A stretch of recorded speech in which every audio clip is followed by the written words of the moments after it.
بسم اللہ الرحمن الرحیم۔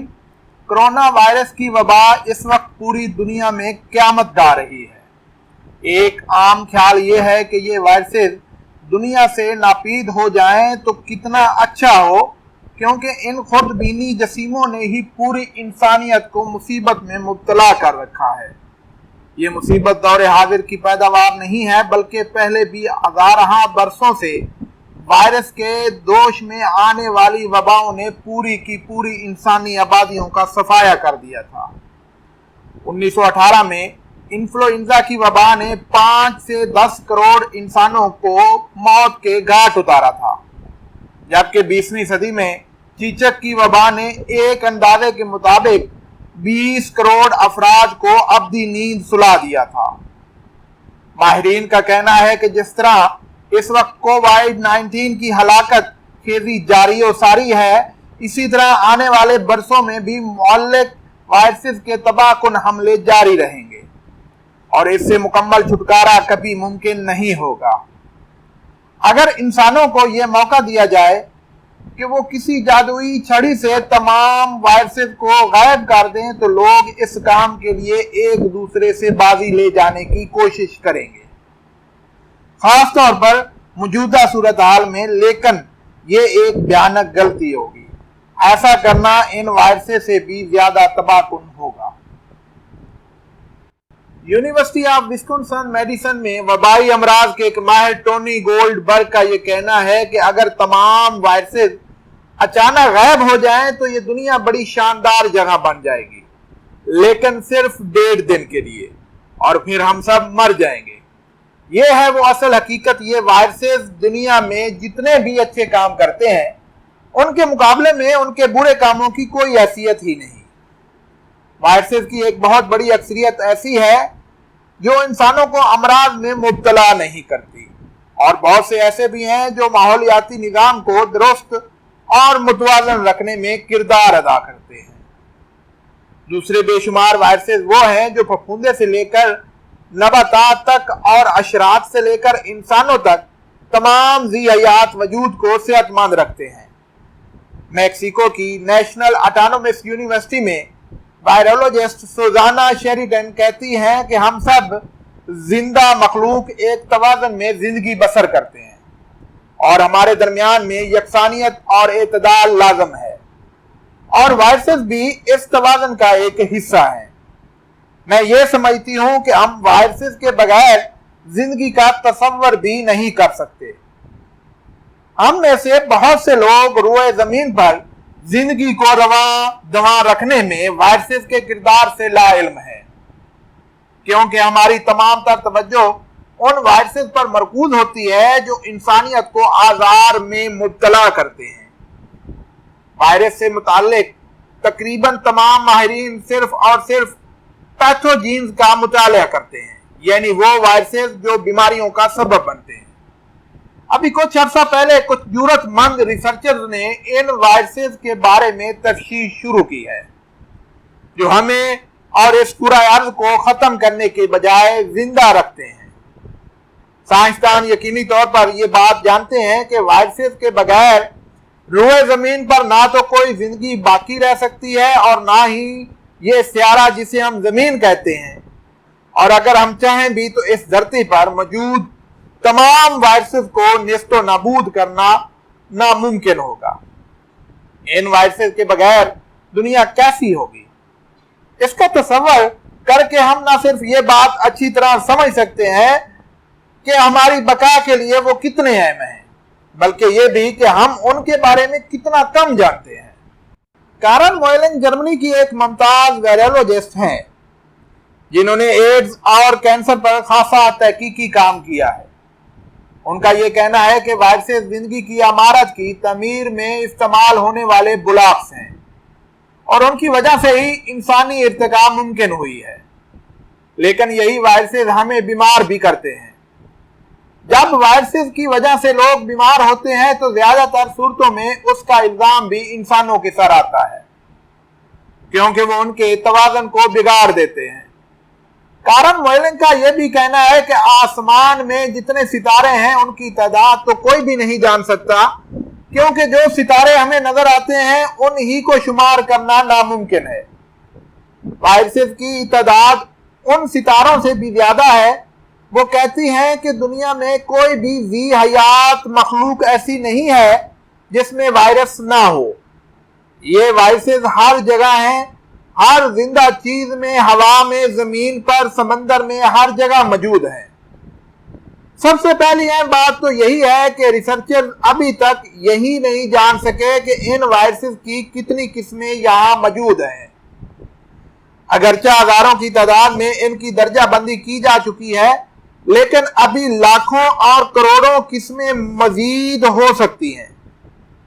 پینسلوانیا اسٹیٹ یونیورسٹی میں وائرس ایکولوجسٹ میرلین روسٹک کہتی ہیں کہ ہم ان کا بہت ہی مختصر حصہ دریافت کیا ہے، کیونکہ اس بارے میں زیادہ توجہ نہیں دی گئی۔ اس میں جانبداری کا مظاہرہ کیا گیا ہے، کیونکہ سائنس نے اب تک صرف ان وائرسز میں دلچسپی لی تھی جو بیماریاں پھیلاتے ہیں۔ سائنسدان ابھی تک یہ بھی نہیں جان سکے کہ تمام وائرسز کے کتنے فیصد انسانوں کے لیے مسائل کا سبب بنتے ہیں۔ یونیورسٹی آف برٹش کولمبیا میں ماحولیاتی وائرولوجسٹ کریٹ سٹیل کہتے ہیں کہ اگر آپ عددی لحاظ سے دیکھیں تو یہ تقریباً 0 کے قریب بنتا ہے۔ تقریباً تمام وائرسز جو دنیا میں موجود ہیں وہ ان چیزوں کو بیمار نہیں کرتے جن کا ہم بہت خیال رکھتے ہیں۔ ہمیں یہ معلوم ہے کہ پیجز یعنی وہ وائرسز جو جراثیم کو بیمار کرتے یا انفیکٹ کرتے ہیں، انتہائی اہمیت کے حامل ہوتے ہیں۔ ان کا نام یونانی زبان کے لفظ پیجن سے ماخوذ ہے، جس کا مطلب ہے کھا جانا یا چٹ کر جانا، اور وہ یہی کام کرتے ہیں۔ ٹونی گولڈ برگ کہتے ہیں کہ وائرسز کی یہ قسم جراثیمی دنیا پر اہم ترین حملہ آوروں میں سے ہے۔ اگر یہ نہ ہو تو ہماری زندگی اجیرن ہو جائے۔ یہ پیجز سمندروں میں جراثیمی آبادیوں کو متوازن رکھتے ہیں۔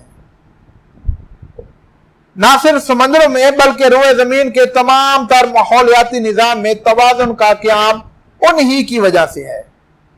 اگر وائرسز اچانک ناپید ہو جائیں تو کچھ جراثیم کی آبادیاں بے قابو ہو سکتی ہیں اور کچھ کی افزائشیں مکمل طور پر رک سکتی ہیں۔ سمندروں میں یہ صورتحال خاصی پریشان کن ہو سکتی ہے۔ یہاں وزن کے لحاظ سے 90% زندہ مواد جراثیمی ہے۔ یہی وہ خود حیاتی مخلوق ہے جو روئے زمین پر تقریباً آدھی آکسیجن تیار کرتی ہے، اور وائرسز اس عمل کو ممکن بناتے ہیں۔ یہ وائرسز روزانہ سمندروں میں موجود 20% مائکروبس اور 50% جرثوموں کا صفایا کرتے ہیں۔ ان خرد حیاتی مخلوقات کا خاتمہ کر کے وائرسز اس امر کو یقینی بناتے ہیں کہ آکسیجن پیدا کرنے والے خرد بینی ہے اتنی غذائیت حاصل کرتے رہیں کہ فوٹوسینتھس کا عمل جاری رہ سکے اور روئے زمین پر زندگی کا سفر رواں رہے۔ کریٹ سٹیل کہتے ہیں کہ اگر ہمارے پاس موت نہ ہو تو ہم زندگی کا تصور بھی نہیں کر سکتے، کیونکہ زندگی مکمل طور پر اشیاء کی ری سائیکلنگ پر انحصار کرتی ہے، اور ری سائیکلنگ کے معاملے میں وائرسز بہت اہم کردار ادا کرتے ہیں۔ حشرات اور کیڑے مکوڑوں پر تحقیق کرنے والے ریسرچرز نے دیکھا ہے کہ مختلف قسم کے کیڑے مکوڑوں کی آبادی کو کنٹرول کرنے میں وائرسز بہت اہم کردار ادا کرتے ہیں۔ اگر کسی مخصوص حشرات کی آبادی حد سے زیادہ بڑھ جائے تو آن کی آن ایک وائرس آ کر ان اضافی آبادیوں کا صفایا کر دیتا ہے۔ میرلن روسٹک کہتی ہے کہ یہ ماحولیاتی نظام کا ایک فطری تقاضا ہے۔ اس عمل کو کل آف ونر کا نام دیا گیا ہے، اور ہم انسانوں سمیت دیگر مخلوقات پر بھی اس کا اطلاق ہوتا ہے۔ جیسا کہ عالمی وباؤں میں بھی ثابت ہو چکا ہے کہ جب آبادیاں حد سے زیادہ بڑھ جاتی ہیں تو وائرسز بہت تیزی کے ساتھ اپنی افزودگی بڑھانے لگتے ہیں اور اس بڑھی ہوئی آبادی کو گھٹا دیتے ہیں تاکہ دیگر مخلوقات کو زندہ رہنے کے لیے ایک جگہ مل سکے۔ اسٹیل کہتے ہیں کہ اگر وائرسز اچانک غائب ہو جائے تو صرف بالادست مخلوق پنپے گی اور دیگر مخلوقات کا جینا محال ہو جائے گا۔ اس زمین پر جو گونا گونی نظر آ رہی ہے وہ ختم ہو جائے گی، صرف چند مخصوص ذی حیات گروہوں کا غلبہ ہوگا اور دیگر اقسام کی مخلوقات کا خاتمہ ہو جائے گا۔ کچھ حیاتی وجود اپنی بقا کے لیے وائرسز پر انحصار کرتے ہیں یا مقابلے کی دنیا میں ان کے مددگار ہوتے ہیں۔ مثال کے طور پر سائنسدانوں کا خیال ہے کہ گائیں اور جگالی کرنے والے دوسرے جانوروں کی وائرسز اسی طرح مدد کرتے ہیں کہ گھاس میں موجود سیلولوز کو وہ شکر میں تبدیل کر دیتے ہیں جو نظام کا حصہ بن کر گوشت اور دودھ میں بدل جاتے ہیں۔ اس طرح ریسرچرز یہ بھی کہتے ہیں کہ انسانوں اور دیگر جانوروں کے جسموں میں صحت کے لیے مفید جسموں کا توازن برقرار رکھنے میں بھی وائرسز کا کردار ہوتا ہے۔ بعض غیر موذی وائرسز انسانوں میں بیمار کرنے والے خرد بینی جسموں کو مار بھگانے میں بھی مددگار ہوتے ہیں۔ جی بی وائرس سی انسانی خون میں پلنے والا ایک عام وائرس ہے جو بیماری کا سبب نہیں بنتا اور اس کا تعلق ویسٹ نائل یعنی ڈینگی سے بھی جوڑا جاتا ہے۔ دیکھا یہ گیا ہے کہ یہ غیر مضر وائرس HIV کے مریضوں میں ایڈز کی آمد کو مؤخر کر دیتا ہے۔ سائنسدانوں نے یہ بھی دیکھا کہ جی بی وائرس سی سے ایبولا کے انفیکشن میں مبتلا افراد کی موت کا خطرہ کم ہو جاتا ہے۔ سائنسدانوں کا یہ بھی کہنا ہے کہ وائرسز کے بغیر انسان اور دیگر مخلوقات مزید کئی بیماریوں کا شکار ہو سکتے ہیں۔ بعض بیماریوں کے علاج میں وائرسز کو آزمانے کے امید افزا نتائج سامنے آئے ہیں۔ 1920 کی دہائی میں سوویت یونین نے پیج تھراپی کے موضوع پر خاطر خواہ تحقیق کی تھی جس میں جراثیمی انفیکشن کو ہدف بنانے کے لیے وائرسز استعمال کیے جاتے ہیں۔ اس وقت جب اینٹی بایوٹک ادویات کے خلاف جراثیم کی مزاحمت بہت بڑھ چکی ہے، ایک بار پھر اس شعبے پر بہت زیادہ توجہ دی جانے لگی ہے۔ اسے آزمانے کی ایک وجہ یہ بھی ہے کہ اس طریقہ علاج میں تمام جراثیمی آبادیوں کا خاتمہ کرنے کی بجائے جو اینٹی بایوٹکس کا خاصہ ہے، جراثیم کی مخصوص قسم کو نشانہ بنایا جا سکتا ہے۔